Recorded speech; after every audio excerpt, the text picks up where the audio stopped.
Hi everyone. This is another list review. This is for Richard, who sent me a list. He's going to an event here in April where they have it's a 1250 event with a 24 order dice cap. So, and he told me to show no mercy. Let's see what he's doing for that, shall we? This is his list. 20 order dice for 1250. I think that's a good order dice count. Just because you have a 24 order dice cap doesn't mean you have to go there, right?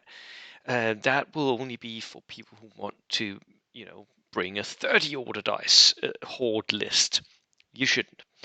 20 order dice, pretty good. I would even say it's a little high for 1250. Maybe a little high. I would be somewhere between 16 and 20 order dice, I think, at 1250.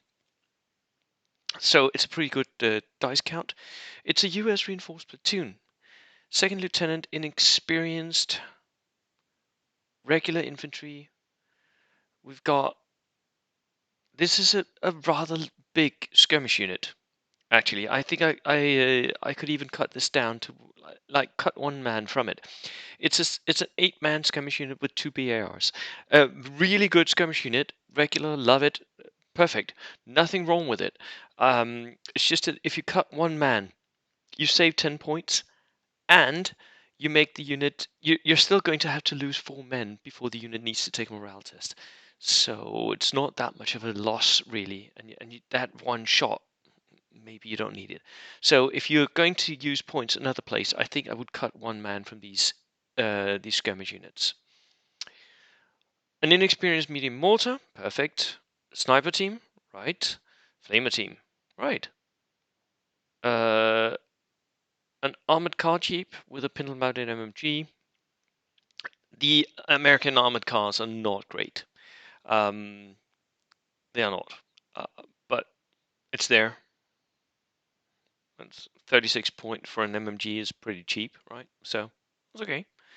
Stuart Light tank with it's a darker version, yeah, without the pintle, so 130 points. I think you could, if you cut the skirmishers here, you could make this recce. That would make it better. Just because it's a little bit more survivable and you can pull back when something nasty threatens your Stuart, basically. So I would always try and run it recce if I could, running American Stuarts. A Jeep, that will be for the flamethrower. This could also save a few points by making it inexperienced. But, if you want to outflank, regular is a little bit better. Second platoon. Inexperienced lieutenant again. Another infantry squad. These can again save a few points if you want to.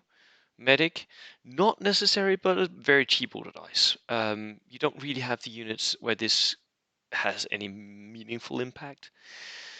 Veteran engineers, you can buy these regular as well. They will punch just as hard, but be cheaper and a little bit more squishy as well. But again, this could save you a few points, gaining you access to maybe another engineer squad or another flamethrower, or you know what, something. Yeah, because here we come. We get a bazooka team. I think you should have 2 bazooka teams if you can. Sniper team more.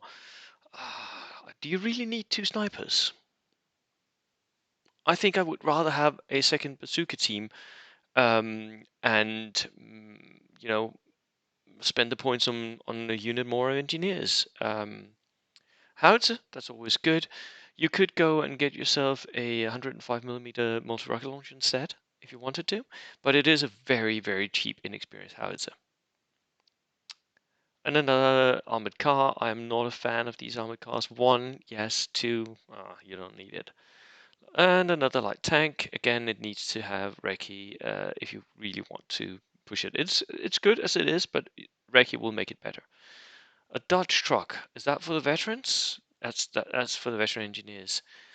You have a 7-man unit of engineers, but you have 8-man capacity, so you have enough to put your lieutenant in with them and then have them outflank. That's pretty clever. Okay, It's a very like sort of box standard mixed bag of Americans here. There's some skirmish capability, some flamer capability.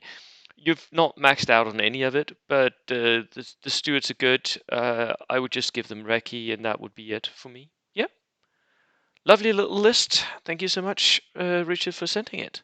Good luck at your event. Cheers.